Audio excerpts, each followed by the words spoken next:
Mais c'est quoi la question? La question, c'est est-ce que tu peux revenir sur l'histoire du Dajjal, à savoir citer les sources et les hadiths qui se contredisent, parce que tu as expliqué en fait cette question dans le cadre des attentats, mais comme beaucoup n'ont pas eu le temps d'écouter les arguments, j'aurais aimé que tu les exposes aujourd'hui. Ah, ok. Oui, effectivement, il y a eu beaucoup de gens qui ont réagi sur ce sujet-là, donc c'est étrange que les gens ne se soient pas intéressés pour les fils et les filles qui vont se faire exposer en Syrie, et ce soit au fond retardés sur cette histoire de Dajjal, comme si au fond l'histoire de Dajjal était plus importante que la vie de leur fils et de leur fille. Chacun ses priorités. Donc pour revenir à ce sujet-là, effectivement, j'ai indiqué que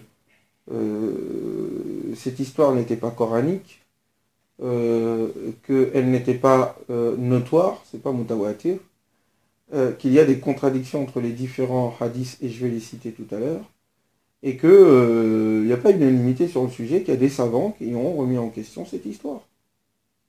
Bon. Des gens comme l'imam Shaltout, l'imam d'Al-Azhar, des gens comme Mohamed Abdou. Alors, certains pour eux c'est pas une référence, bon, bah, pour moi c'est une référence, c'est quand même le mufti de l'Égypte, l'ancien mufti de l'Égypte, et membre d'Al-Azhar. Rachid Rida l'avait remis en cause. Je crois, Mohamed El-Ghazali m'a dit qu'il était revenu sur le sujet, je suis plus sûr, ou c'est sur la question de la venue de Jésus, mais de toute façon tout ça c'est lié, n'était pas d'accord avec ce sujet-là. Et bien d'autres savants, comme il y a un, comment il s'appelle, un savant contemporain, qui a écrit un bon, Hajj Mohamed Hamad, Abul Qasim, qui a écrit différents livres en arabe, et d'autres encore, et d'autres. Le problème, c'est que les gens ne lisent pas, et surtout, c'est pas une question d'opinion. Je m'en fiche si la majorité des gens disent une chose ou le contraire. Moi, ce qui m'intéresse, c'est ce que Dieu dit. Et donc, il faut qu'on se mette d'accord sur des éléments de méthodologie d'abord. D'abord, la méthodologie. De quoi on parle? La méthodologie, ma méthodologie, elle est la suivante. Les éléments de la foi, comme les éléments du halal et du haram, sont réservés à Dieu.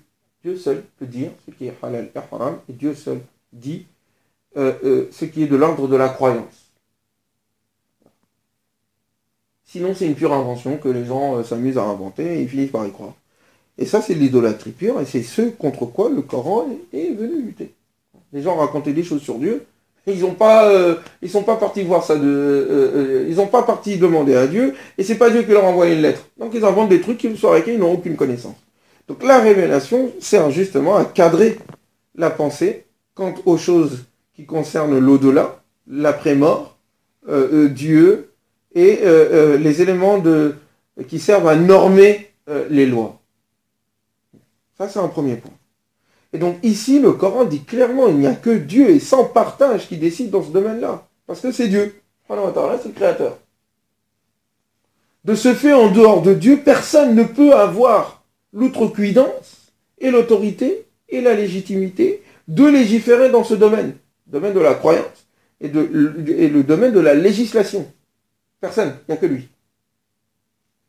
Donc, ça c'est un premier point, et je pense que tous les musulmans de la terre devraient être d'accord avec moi sur ce sujet. Il y a que Dieu qui décide. Deuxièmement donc, mais Dieu, quand il décide, il met ses décisions dans sa révélation.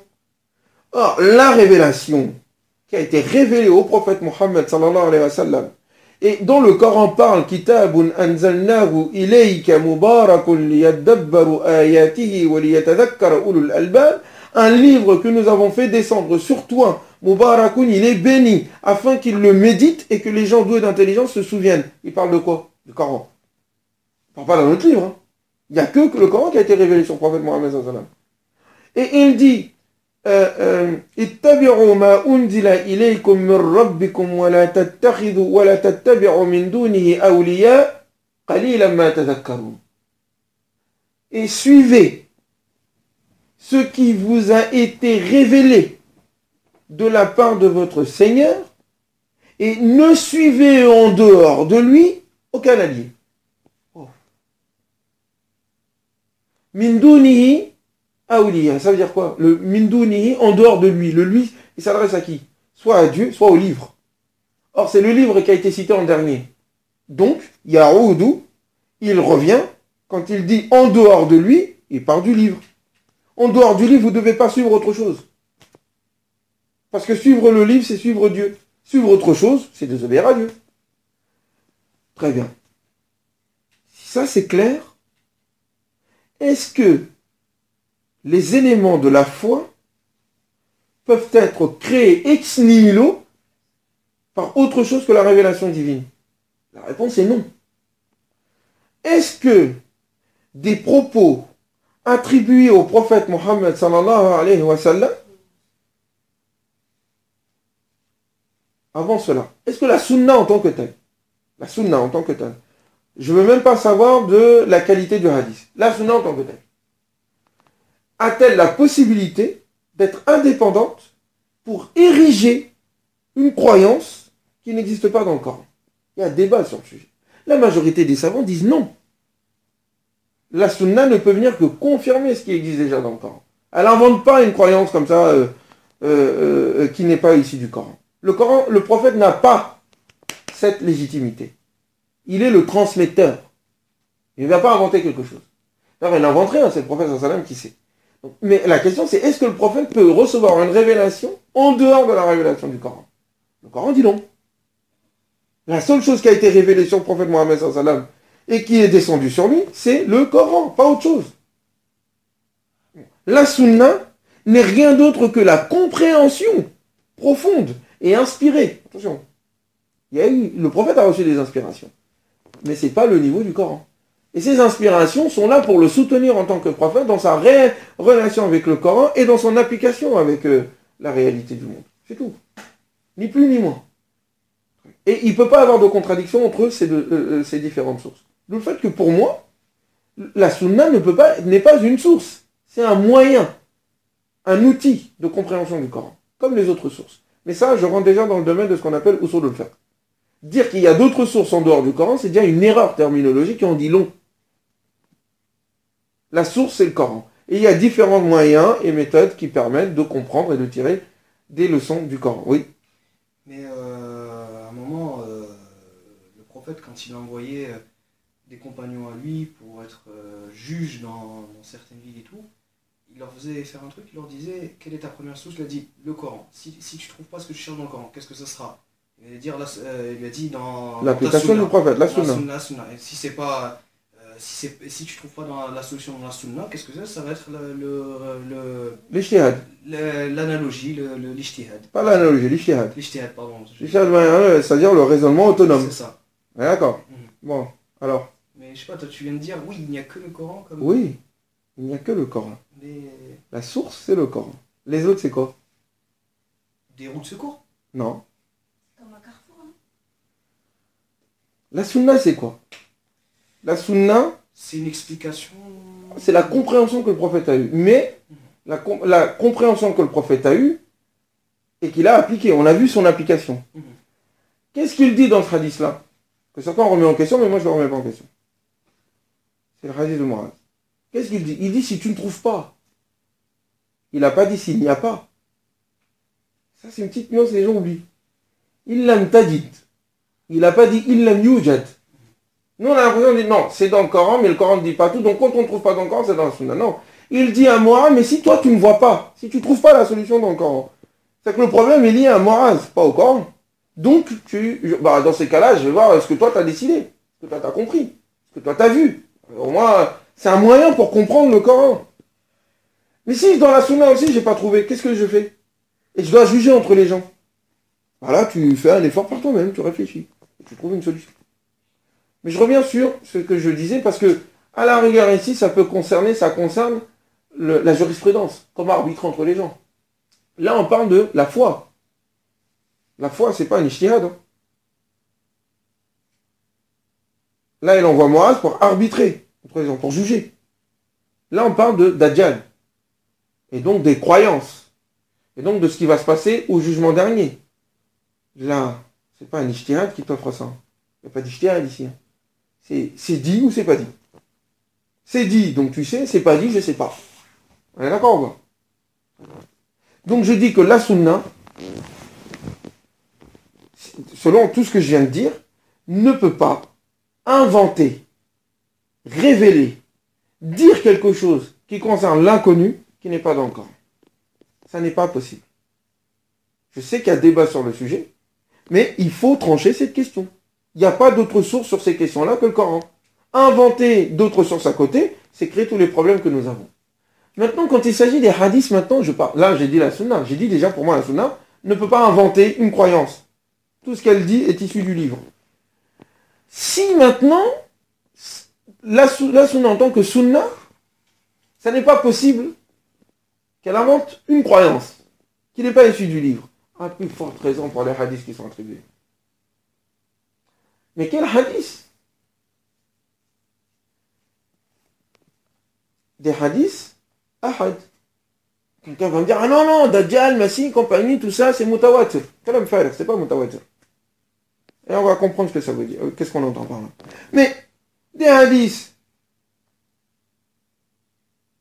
à la base, déjà, c'est pas les hadiths qui doivent dire c'est quoi la croyance. Mais des hadiths qui ont été attribués par le prophète, au prophète sallam, 3 siècles après son départ, son décès. Il y en a qui s'amusent à dire, non, il est pas mort, il est parti. Le prophète est mort.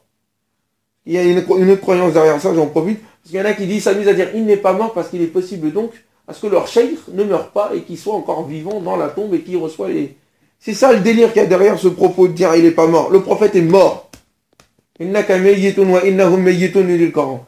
Donc ça, c'est pour enlever, extirper cette croyance aussi, là, bizarre et compagnie. Ouais, il reçoit. Il reçoit nos doigts et nos invocations quand il est dans sa tombe. Et donc la foi, la vie lui revient, son âme lui revient pour nous répondre. C'est faux, c'est pas vrai, il est mort. Et ça, c'est pourquoi? Parce qu'il y a le business des tombes. Parce qu'ils disent que le wali, il est encore vivant. Et que donc, je peux aller le voir. Et donc, on dit le prophète, donc lui, si c'est possible pour le prophète, c'est possible pour les gens pieux. On est mort, on est mort. Et c'est encore une fois d'autres croyances qui viennent concurrencer la vision claire et objective du Coran. Je reviens maintenant sur l'affaire de Dajjal. Cette information de Dajjal, de la venue de Jésus, de la venue du Mahdi, je vais faire mal au cœur à nos amis chiites et à nos amis soufis, de la venue de l'Antéchrist, n'est pas coranique. N'existe pas.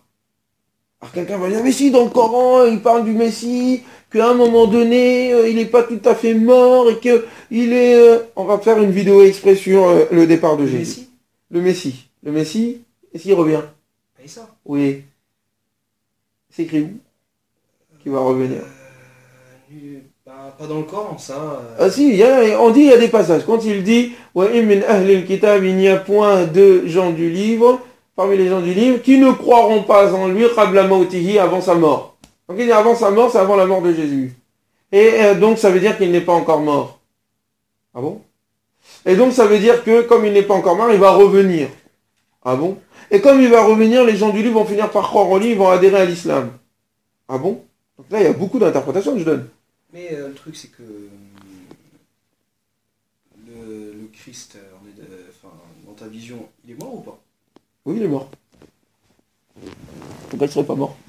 Parce que, je sais pas, il y a un verset dans le Coran qui dit, ils ne l'ont ni tué ni crucifié. Oui, ils l'ont pas tué, ils l'ont pas crucifié. Et alors? Toi aussi, tu vas pas être crucifié, tu vas pas être tué, j'espère. C'est pas pour autant que tu vas pas mourir. Ah, si vous me crucifiez... Non, mais je te pose la question. Il dit, ils ne l'ont pas tué, ils ne l'ont pas crucifié. Pourquoi on déduire donc que ça veut dire qu'il est encore vivant?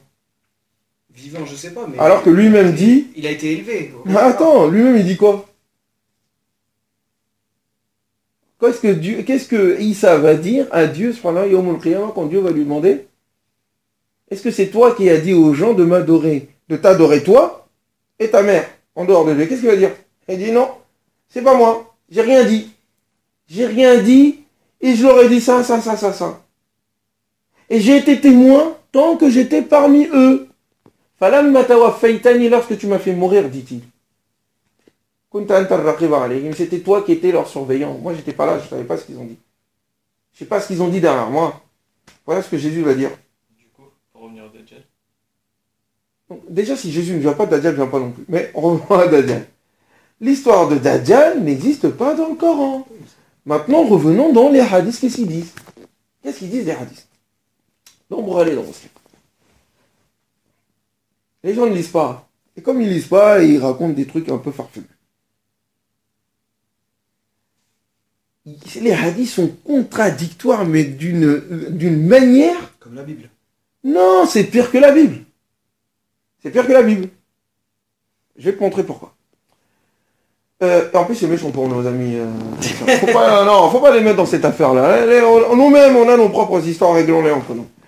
Et d'ailleurs, on critique les chrétiens, mais c'est d'eux qu'on a appris ça. On est parti chercher cette histoire chez eux. Donc on n'a rien à leur dire, nous. Hein. C'est nous qui sommes incohérents avec nos affaires. En plus, cette affaire de Dajjal et l'Apocalypse et tout, c'est qui la raconte? C'est Jean.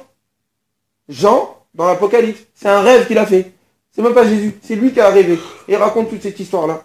Et c'est aussi dans le Talmud. Très bien. Donc nous, on est parti piocher ça en disant c'est la vérité, c'est Dajjal. C'est même pas Jésus qui le dit dans leur livre. Hein. C'est Jean. Mais est-ce que ces hadiths, par hasard, ne viendraient pas d'Abu Huraira, qui a été influencé par... Non, ne rentre pas dans Abu Huraira. Abu Huraira, je sais pas, j'étais pas là-bas. T'étais là-bas, toi? Ouais, non, je rigole. Donc, Abu Huraira, pas Abu Huraira, moi je suis pas là-dedans, je sais pas c'est qui. Moi je regarde l'histoire d'abord. L'histoire, qu'est-ce qu'elle dit? Il y a un hadith qui dit quoi? Que le prophète Mohammed, sallallahu alayhi wa sallam, il est en train de raconter une histoire et autres, etc. Et puis, il y a un Romain, un chrétien, qui se convertit. Et quand il se convertit, il raconte une histoire au prophète Mohammed, sallallahu alayhi wa sallam. Et le prophète est tellement content, il appelle tous les compagnons, hommes et femmes, à la mosquée, pour leur dire, voilà, un tel s'est converti, il raconte une histoire qui confirme ce que je vous disais la dernière fois. Certains vont me dire, il faut que tu cites les hadiths dans leurs détails. Je ne veux pas rentrer dans les détails parce que je veux me faire comprendre par tout le monde. Donc je ne vais pas rentrer dans les détails terminologiques des théologiens. C'est pas ça qui me propose. Le propos que je dis, les gens peuvent vérifier, il est dans Bukhari et dans Muslim. C'est un hadith notoire et connu, tout le monde le connaît. Très bien. Et donc, qu'est-ce qu'il dit? Il dit que ils étaient partis en voyage sur la mer et leur bateau a échoué. Ce hadith-là a plusieurs versions. Hein. Il y a des savants qui ont fait des thèses de doctorat dessus, des thèses de mémoire au doctorat, pour dire ce hadith, il est incohérent de A jusqu'à Z. Eh oui, attends. Donc, non, c'est pas n'importe quoi, il est sérieux, hein, selon nous, hein, selon le sanad.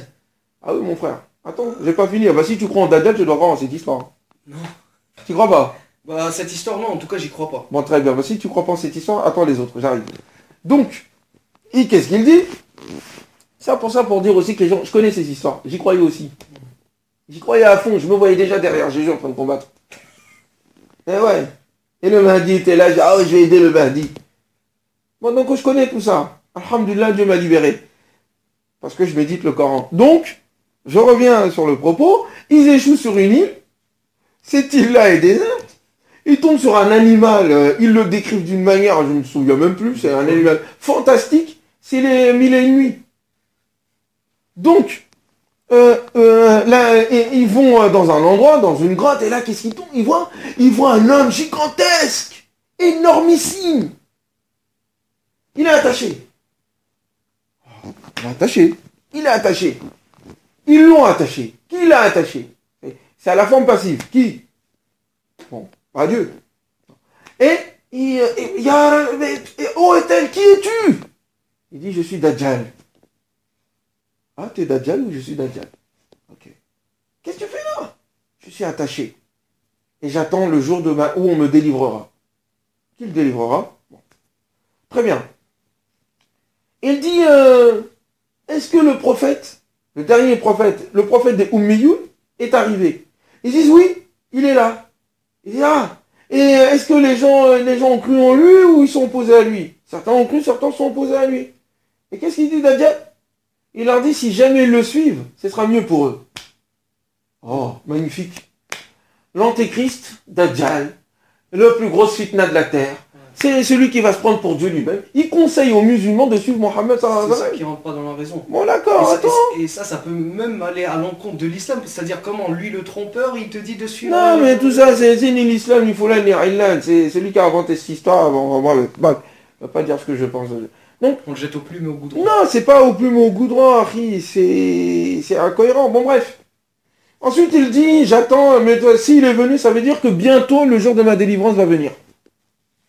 Donc ça veut dire que parce que le prophète étant venu, c'est bientôt la fin du temps, et donc, la fin des temps approchant, je vais bientôt être libéré. Donc le hadith termine, et quand je ne vais plus rentrer dans les détails, regardez ça dans les livres de hadith. Et donc, cette personne raconte cette histoire. Très bien. La première question, c'est cette île, elle est où? L'île, là. Elle est où? Parce qu'ils l'ont bien trouvé, l'île. Ils ont dit que... Donc c'est dans la Méditerranée. Ils ne sont pas allés sur l'Atlantique, hein, ni au Pacifique. C'est dans la Méditerranée. Eux, ils ont échoué sur cette île déserte. Donc si eux, ils ont échoué sur cette île déserte, nous, on devrait la trouver, cette île. Ou bien avant nous d'autres personnes. Il paraît qu'il s'est libéré, qu'il a nagé... je sais D'accord, mais l'île, elle existe quelque part, non? Elle est où? Donc ça, c'est un premier point.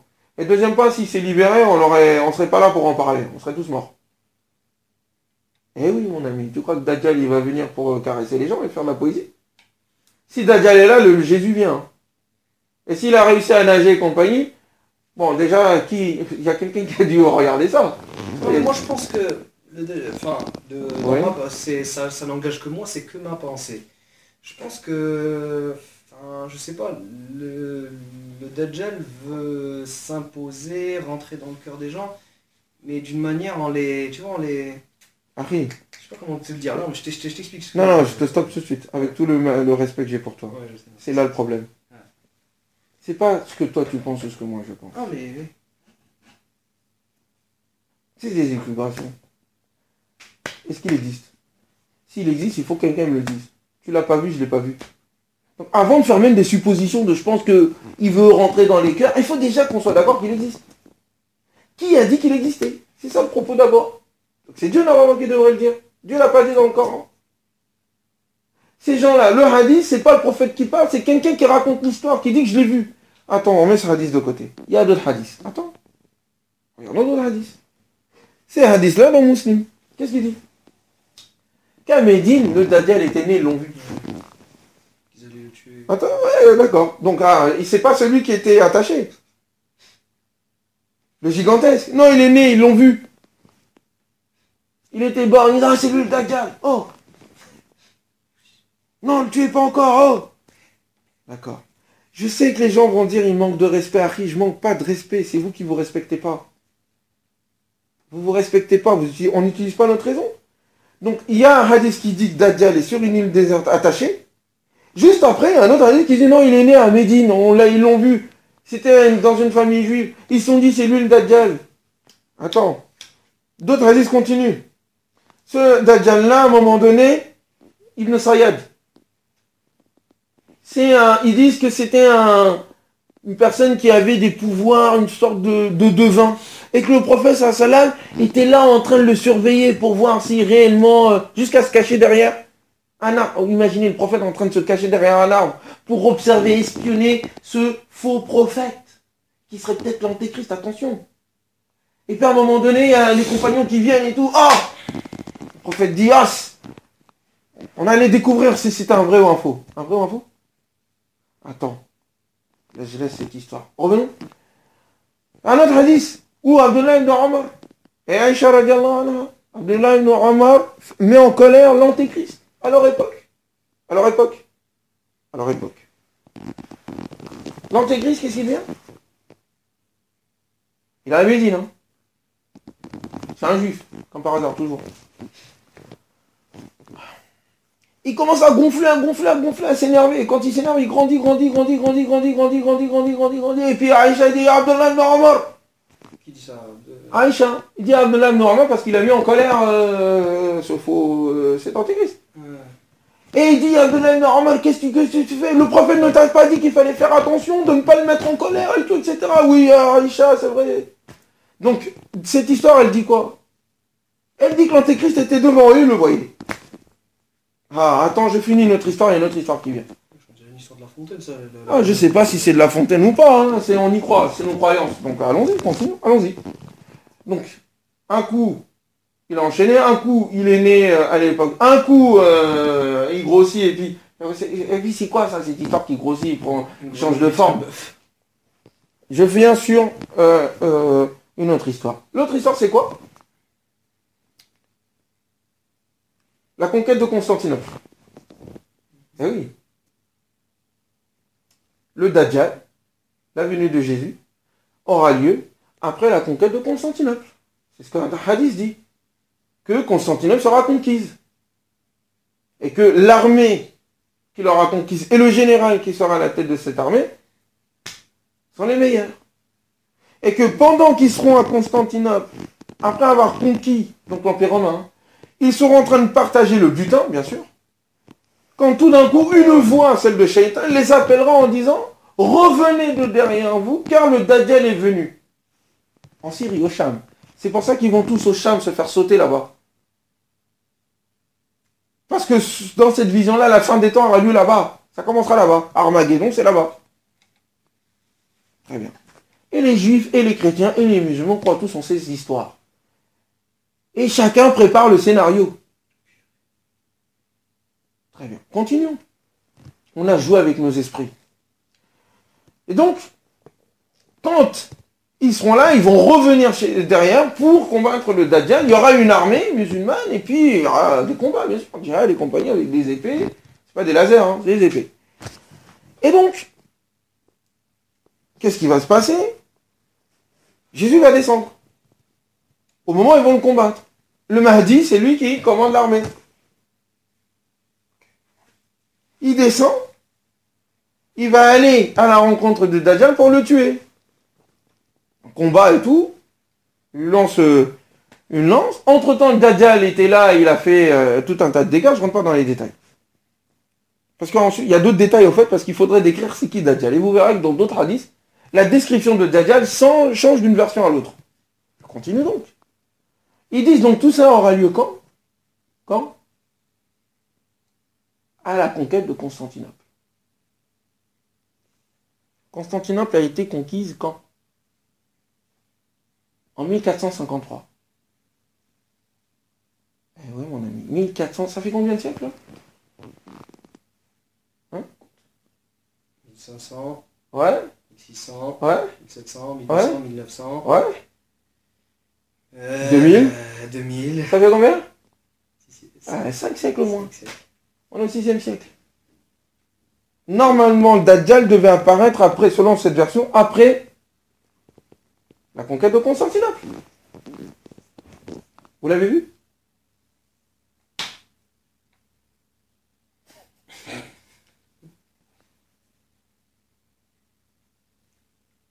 Qu'est-ce que vous voulez que je dise, Harry? Alors certains disent non, t'as rien compris.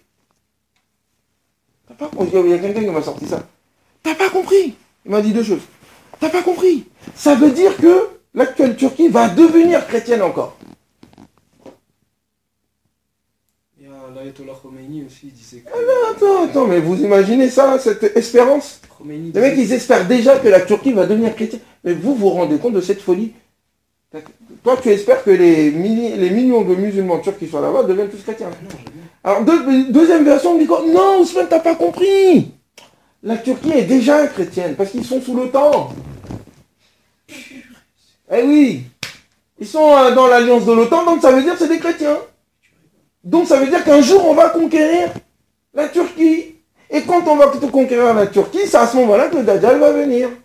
Regarde comment on arrive à inventer des histoires farfelues pour accréditer des mensonges qui ont été proférés sur le dos du prophète. On voit l'incohérence, mais on invente plein d'histoires pour les maintenir.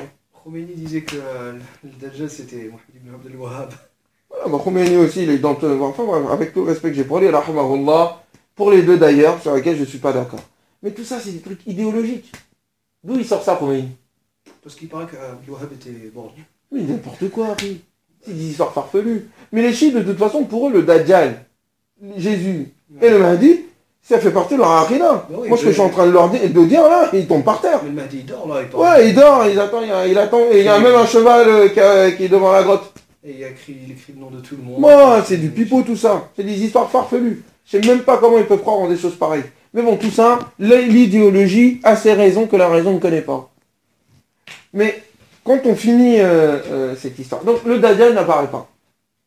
Quand on dit que les compagnons parlent, le prophète sallallahu alayhi wa sallam dit aux compagnons qui sont en face de vous que peu ne s'en fout que Jésus vienne parmi vous.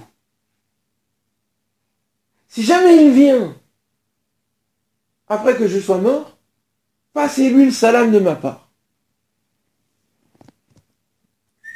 Le prophète, il parle à qui ici? À vous, à moi? Non, Aux compagnons. Ouais. Le prophète dit qu'eux, ils vont le voir. Enfin, on dit que le prophète a dit.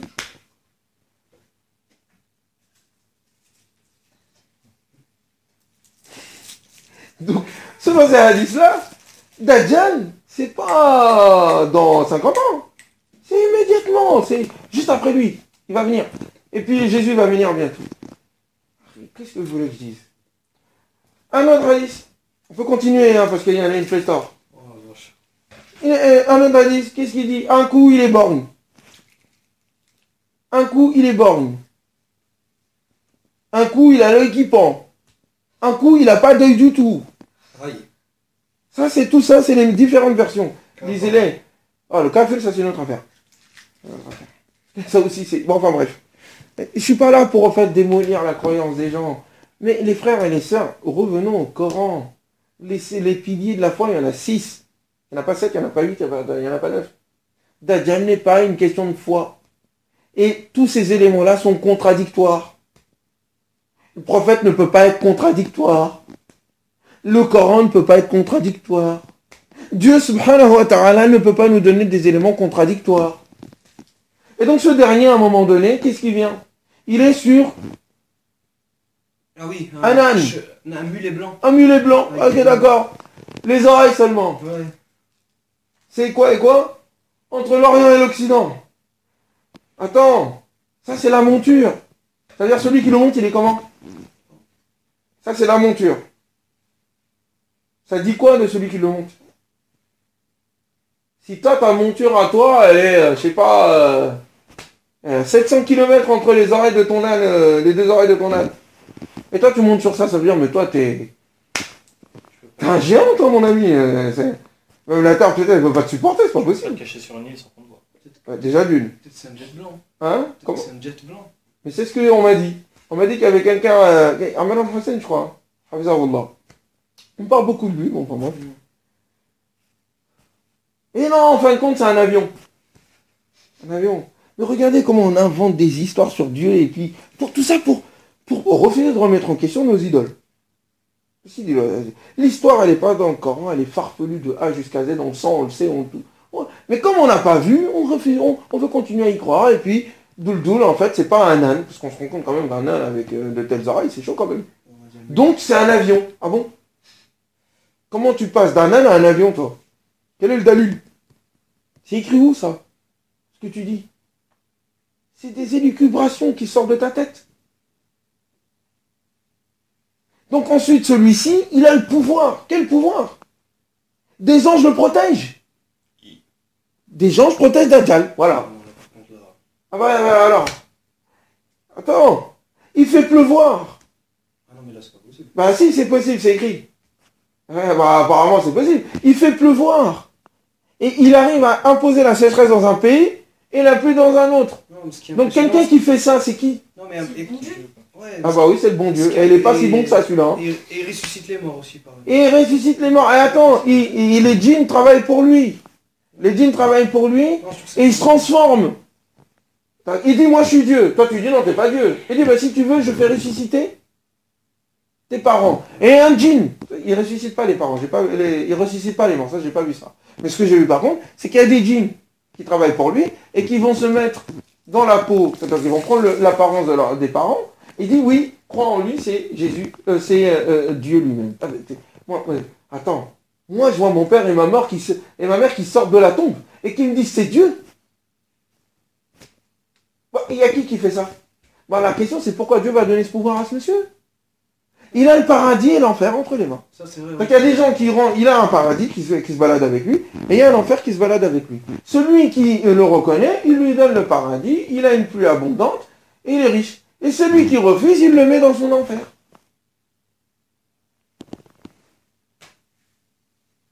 C'est vrai que ça donne à réfléchir. Mais Dieu, le juste, va faire... Mais pourquoi il va faire ça d'ailleurs, Dieu? C'est quoi le but? C'est quoi le but? Dieu veut que les gens rentrent au paradis et soient guidés. Il ne va pas envoyer une personne comme ça avec des super pouvoirs. C'est un test. Ça, c'est les X-Men, ça. Quoi? C'est un test. Un test? Pour Un voir test, ça arrive. si tu crois vraiment en Dieu, tu sais. Après, si ça, le jour où ça arrivera jamais, hein, je te rassure. Mais quelqu'un, il subit ça, qu'est-ce qu'il va dire à Dieu? Est-ce que Dieu peut aller le mettre en enfer? Ah bah si. Il dit que c'est un test. Ah oui. Pourquoi il va le mettre en enfer? Il a envoyé quelqu'un qui a des super pouvoirs comme ça. Le hadith, il continue. Ils disent attention, pour reconnaître eux, pour faire la distinction entre Dieu, subhanahu wa ta'ala, exalté soit-il, et le Dajjal. Qu'est-ce qu'il dit? Il dit attention, le Dajjal, il a l'œil borgne. Dieu, il n'est pas borgne. Ça veut dire quoi, Dieu n'est pas borgne? Ouais, c'est cool. Il a deux yeux. Qui a dit ça? Il dit que le prophète sallam nous dit, pour faire la distinction entre Dieu, subhanahu wa ta'ala, et Dajjal. Dajjal, il vient, Ouais. il dit c'est moi Dieu. Comment je vais réussir à savoir si c'est Dieu ou pas? Parce que j'ai un petit doute, on ne sait jamais. Il dit, comment tu sais que c'est pas Dieu? Il est borgne. Peut-être que ça nécessite une interprétation. Quelle interprétation? Il est borgne, Harry, ça veut dire il est borgne. Hein. Quelle interprétation? Borne, ça veut peut-être dire un truc. D'accord, admettons ton truc. Ok. Donc ça veut dire quoi? Ça veut dire que ce truc-là n'est pas chez Dieu. Non, parce que quand il dit Dieu n'est pas borgne, Dajjal est borgne. Astaghfirullah. Non, c'est pas moi. Non mais justement, c'est... Je reprends ce hadith. Non mais moi c'est pas... Quand je dis astaghfirullah, c'est pas pour te dénigrer. Ah ouais. Le propos lui-même, Ouais. c'est du coffre. Attends. Dieu le grand. Tu dis, attends, Dieu n'est pas borgne. Ça sous-entend quoi? Tu vois pas? Toi, t'es borgne. D'accord. Donc je dis... Au sens propre du terme, oui. Bah, alors, c'est quoi le sens figuré? Je sais pas, peut-être que ça avance, je sais Ah, pas. après- Moi, je ne sais pas. Oui, mais quand on ne sait pas, il faut... Oui, mais c'est là la révélation, elle est là. On n'interprète pas. C'est pour ça que quand je dis on n'interprète pas. Les gens ne comprennent pas, ils disent mais qu'est-ce qu'ils racontent? On médite, mais on n'interprète pas. On n'invente pas des trucs. Borgne, c'est borgne. Mais déjà, même le fait de dire que Dajjal est borgne et que pour le différencier de Dieu, c'est que tu arrives à confondre quelqu'un avec Dieu. C'est-à-dire que Dieu, il a des bras et des pieds, quoi. On se balade. Astaghfirullah al-azim. Et donc il vient vers toi et tu... c'est peut-être Dieu, lui. Ah non, il est borgne. Oh mon Dieu. C'est ça? Du coup, pour conclure sur cette question. Ah, c'est vous qui avez ouvert cette porte. Là, j'ai balancé tous les arguments. Pour conclure, il n'y a que le Coran qui dit ce qui concerne l'au-delà, le jugement dernier, les signes de la fin des temps, etc., etc., etc. Il n'y a que lui qui est l'autorité suprême. Ce qu'il dit, on connaît, c'est écrit. Ce qu'il n'a pas dit, on se tait et on voit. Et donc, Dajjal, la venue de Jésus, le Mahdi, n'est rien d'autre qu'une récupération de la tradition judéo-chrétienne en vue de servir une idéologie. Parce qu'il n'y a pas que le Dajjal et le Messie compagnie, il y a le Qahtani aussi. Parce qu'on ne connaît pas le Qahtani aussi. Il y a d'autres personnes qui vont venir qui... Enfin bref, je ferme cette parenthèse parce que... Alhamdulillah qu'on ne lit pas Bukhari et Muslim et les hadiths. On trouverait des choses. Beaucoup de gens sortiraient de l'islam. Et il y a des gens qui sortent de l'islam. Et c'est le cas, en lisant ces choses-là comme ça. Donc c'est à nous de faire le ménage. Donc quelqu'un va me dire, et Jésus? Et je finis là-dessus. Peut-être qu'il faudra faire une vidéo exprès pour ça, mais là en fait, moi je donne juste des indications pour faire bouger le cerveau des gens. Moi, mon but c'est pas de dire aux gens ce qu'il faut faire ou pas. Le Coran est clair sur les sujets. Mais alors on dit que Jésus, donc parmi tous les prophètes, s'il y en a un qui doit revenir, c'est Jésus. Oui. Pourquoi? Ouais, c'est une question que quelqu'un... Pourquoi pas Mohamed? Moi j'ai pas besoin de Jésus, je veux que Mohamed il revienne. Si quelqu'un doit revenir, On ramène le meilleur. Non, parce que Jésus n'aurait pas fini sa mission. Ah bon? Jésus n'a pas fini sa mission. Et qu'est-ce qu'il va venir faire? Attends, il y a un verset qui dit que Ah bah non, apparemment, c'est pas parachevé. Alors ils disent non, il vient pas en tant que prophète, il vient en tant que quoi? Je sais pas. Moi, je vois Jésus devant moi, je vais pas dire, hé Jésus. Je vais appeler Ya Rasulallah, c'est comme ça que je vais l'appeler. Donc il est messager de Dieu. Très bien. C'est qui le dernier des prophètes? C'est sûr? C'est Mohammed sallallahu alayhi wa sallam. Parce qu'il y a des gens, je me rappelle, j'étais à l'école pratique de Dieu, non, Khatam al-Anbiya, ça veut dire le sceau. C'est la bague, quoi. Il est là pour décorer. C'est pas le dernier. Farfelu, Akhi. Eh oui, Akhi. Attends, mais pourquoi il dit ça? Parce qu'il y a des choses derrière. C'est pour donner la possibilité à d'autres de dire qu'ils sont prophètes. Ou qu'ils reçoivent une révélation même s'ils ne sont pas prophètes. C'est pas un hasard tout ça. Et permettre les clergés et tout, Foulan et Rillan et tout, et des gens qui viennent dire, moi je parle au nom de Dieu. Des clergés. Bref. Mais Jésus, s'il vient après Mohammed, c'est qui le dernier?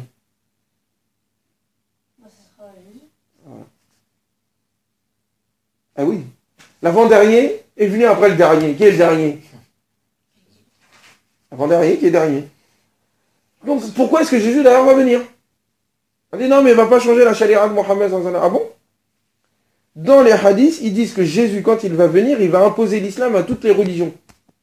Il n'y aura qu'une seule religion à son époque. Alors que le Coran dit, ils ne cesseront d'être divisés au sujet de la religion. Il dit que les juifs et les chrétiens, il y en aura jusqu'au jugement dernier. Au moment où il y aura le dernier jour, il y aura les juifs et les chrétiens. C'est le Coran qui dit. Le Coran dit que les juifs et chrétiens et musulmans et les autres religions, Dieu veut la diversité. Si Jésus impose une seule religion, comme par hasard c'est l'islam, il a changé la charia de Mohammed. Sallallahu alayhi wa sallam. Est-ce que c'est clair? Mais pourquoi il n'a pas choisi sa religion? Qui? Jésus. Non, Pourquoi il va changer sa religion?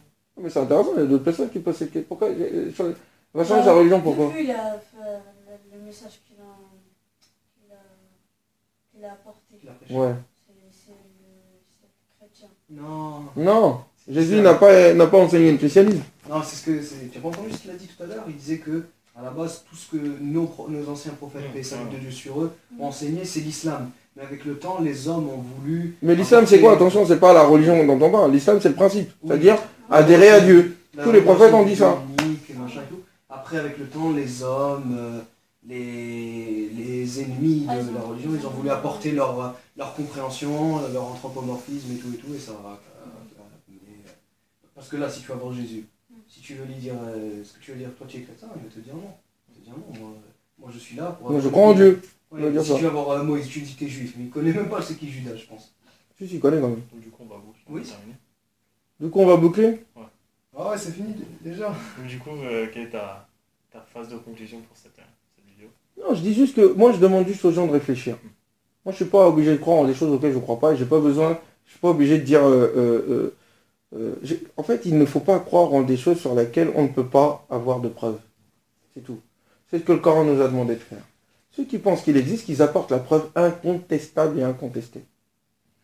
Cette preuve n'existe pas si ça se base juste sur la confiance qu'ils ont des anciens. C'est pas sur ça que le Coran fonde la foi en Dieu. La foi en Dieu, ça se fonde sur des arguments qui sont soit issus de la révélation, soit issus de la création. Le reste, ce sont des interprétations. Et les interprétations sont souvent mauvaises, surtout quand il s'agit du domaine de la croyance. Et le domaine de la croyance n'est issu que de ce qui provient de Dieu seul. À partir de là, que chacun réfléchisse. Mais de grâce, c'est surtout les conséquences de ces croyances farfelues qu'on observe. Il y a des gens qui s'entretuent et qui s'égorgent au nom de ces histoires-là. Donc on a inventé des choses qui ont fini par nous emprisonner. Et on se plaint de ce qui nous arrive. Nous méritons ce qui nous arrive. Il faut revenir au livre. Et ça revient sur une question que je me... Ouais, voilà. Il veut qu'on termine. Juste la dernière question. Qu'est-ce que le triomphe d'Allah et qu'est-ce que le triomphe de la religion? La vérité et les principes. La vérité, la justice, c'est pas le triomphe d'une religion particulière. Hein. Regardez ce que Dieu dit. Quand il dit, il a envoyé son messager afin de rendre manifeste din al-haq. le dîn de la vérité. Il ne dit pas le dîn de l'islam. Ça veut dire qu'il y a un moment, un jour viendra où les principes universels de Dieu, qui sont la vérité, se retrouveront dans l'ensemble des communautés et des cultures et des religions. Ce jour-là viendra un jour. C'est de ça dont il parle. Et ça veut dire que chacun dans sa religion atteindra cette vérité. Comme chacun d'entre nous connaissons le fait que le soleil, c'est pas lui qui tourne autour de la Terre, mais c'est la Terre qui tourne autour du soleil. Cette vérité-là, eh bien, de même qu'elle est universelle, de même que les vérités du Coran deviendront universelles. Pas dans l'imposition d'une religion particulière, mais dans l'accès de l'ensemble de l'humanité de sa conscience à ces vérités, dans leur diversité culturelle et religieuse.